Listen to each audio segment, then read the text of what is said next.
નમસ્કાર, હું છું પ્રિયા અને તમે જોઈ રહ્યા છો જનતા કી જાણકારી ન્યૂઝ। નજર કરીએ આજના સમાચાર ઉપર। મોટી કુંકાવાવ તારીખ 30ના રોજ સવારે 9:30 કલાકે આંગણવાડીની પોષણ સંગમ તાલીમ હેતુથી તાલુકા કક્ષાની મીટિંગનું આયોજન કરવામાં આવેલ હતું, જેમાં તાલુકાની 107 આંગણવાડી કાર્યકર બહેનોની જૂજ હાજરી રહેલ હતી।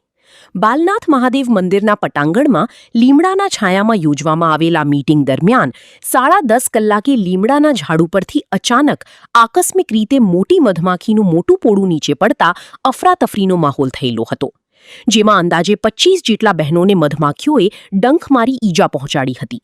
સરકારી 108ને તાત્કાલિક જાણ કરી અને બધાને સરકારી દવાખાને લઈ જવામાં આવેલ હતા। ઘટનાની જાણ થતાં કુંકાવાવ સરપંચ સંજયભાઈ લાખાણી ફોજી તેમજ ગ્રામ પંચાયત ટીમના સભ્યો અને પત્રકાર મિત્રો પણ મદદ માટે દોડી આવેલ હતા। સરકારી દવાખાનામાં ફરજ પરના ડોક્ટર તેમજ સ્ટાફ દ્વારા તાત્કાલિક સારવાર પણ કરવામાં આવેલ હતી અને વધુ ડંખ મારેલ હોય એવા ઈજાગ્રસ્ત 6 બહેનોને વધુ સારવાર માટે રોકી બપોર બાદ રજા આપવામાં આવેલ હતી।